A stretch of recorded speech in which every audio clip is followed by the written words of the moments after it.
ऐसे में मनोज सिंह काका, क्या इस वक्त स्थिति ये दिख रही है कि पूरी राजनीति धर्म और जाति के इर्द गिर्द ही घूम रही है?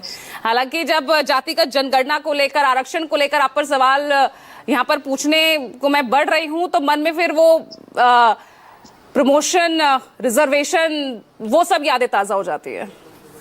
नहीं, आपकी सारी यादें ताजा हों और आपका स्मृति पटल पे भारतीय राजनीति की, भारतीय समाज की, भारतीय अर्थव्यवस्था की अगर सब आंकड़े अगर उपलब्ध रहें तो कितना देश के लिए बेहतर होगा।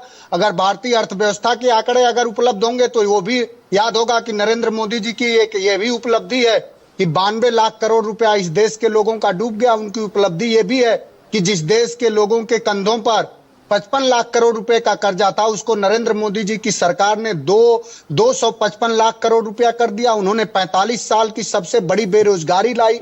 उनकी उपलब्धि यह है कि उनके उत्तर प्रदेश के राज में उनके 15 एसोसिएट प्रोफेसर का बांदा यूनिवर्सिटी में भर्ती होता है और सब मुख्यमंत्री जी के स्वजाति लोग होते हैं।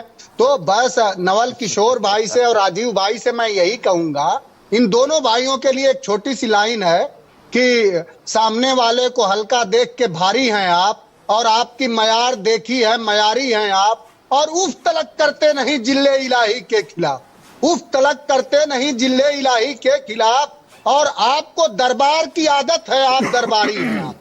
बस आपकी हालात जो है, अब कितनी उपलब्धियां बता रहे थे नीतीश कुमार जी का, उसी बिहार की बता रहे थे। बिहार के पाटलिपुत्र में एक पिछड़े समाज के घर में घुस करके हत्या हुई है। वो पटना से और राजधानी से कितना दूर है।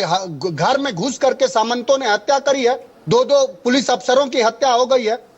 और गुरुप्रकाश से पूछना चाहूंगा कि जरा मध्य प्रदेश में आप जरा हिम्मत करिए, जरा कहिए, आपके मुख्यमंत्री हैं, केंद्र में भी माननीय प्रधानमंत्री जी आपके हैं, वो स्वघोषित पिछड़े भी हैं, वो ये कहते भी हैं कि हम पिछड़ों के हक के लिए अनवरत लड़ाई लड़ रहे हैं। तो पूछिए जरा कि मध्य प्रदेश में 27% आरक्षण पिछड़ों के लिए वो लड़ाई तो आप भी लड़ते हुए आ रहे हैं ना।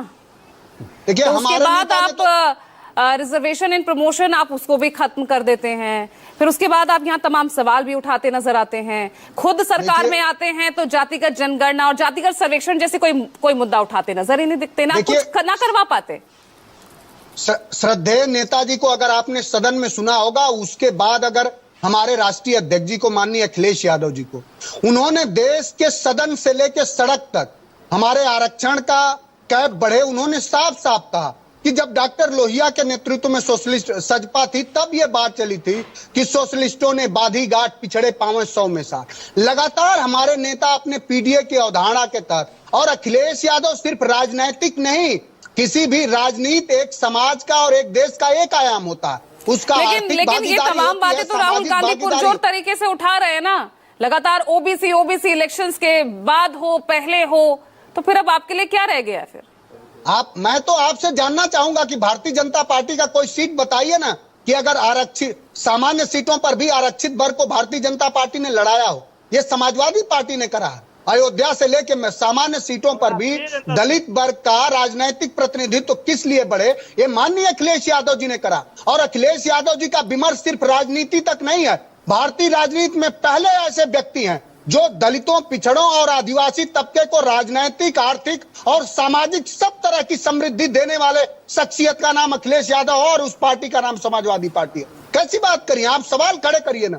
आप उत्तर प्रदेश के मुख्यमंत्री से क्यों नहीं पूछ रही हैं कि अब उत्तर प्रदेश के पुलिस भर्ती में तो चयन ओबीसी समाज में चयन झा, पांडे, उपाध्याय का हो रहा, ये कब से आ गया? जो लोग 10% को ईडब्ल्यूएस दे दिए, वो 70% को कम से कम 50% क्यों नहीं आरक्षण दे दे? अरे तो उनसे तो मैं सवाल पूछ रही हूँ, लेकिन जब पूर्व मुख्यमंत्री को, उत्तर प्रदेश के ही अखिलेश यादव को आज आप यहाँ उनका ही प्रतिनिधित्व कर रहे हैं ना, तो उनसे भी तो सवाल पूछा जाएगा ना।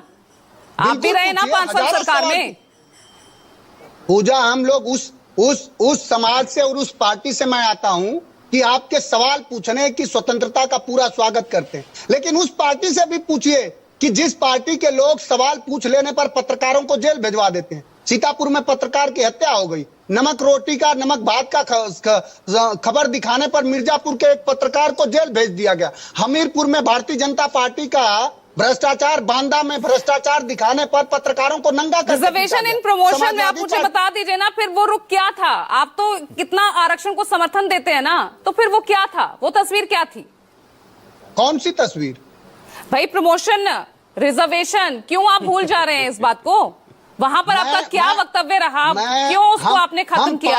हम पार्टी की तरफ से आपको आश्वस्त कर रहे हैं, समाजवादी पार्टी प्रमोशन में और रिजर्वेशन के पक्ष में है। और बताइए, हम लोग बिल्कुल पक्ष में हैं। हम समाजवादी पार्टी ये चाहती है कि इस देश में जो वंचित तबका है, जो हजारों सालों से है, जो राष्ट्रीय अध्यक्ष जी कहते हैं कि जिसकी जितनी संख्या भारी उसकी उतनी हिस्सेदारी, वो आवाज तो राहुल गांधी की तरफ से ज्यादा बुलंद कर रही है। इस वक्त लग रहा है कि ये पूरा जो क्रेडिट है वो राहुल गांधी के खाते में और कांग्रेस के खाते में जाता दिख रहा है। ऐसे में संजय जी का रुख कर लेती हूं। भी कम नहीं है, कांग्रेस का भी पूर्व का देखेंगे तो मंडल कमीशन से लेकर के काका कालेलकर आयोग से 1955 से लेकर के कांग्रेस ने भी बहुत, लेकिन देर सवेर अगर कांग्रेस जातिगत जनगणना के पक्ष में खड़ी है 2011 में, और अब आप ही के पिच पर खेल रही है, और अब आप ही के पिच पर आप ही के मुद्दे को यहाँ उठाती नजर आ रही है। ठीक है संजय जी, लगातार ये कहते हैं, ठीक है, कांग्रेस ने नहीं उजागर करा, कांग्रेस भी बराबर की दोषी है, कांग्रेस कोई दूध की धुली हुई नहीं है।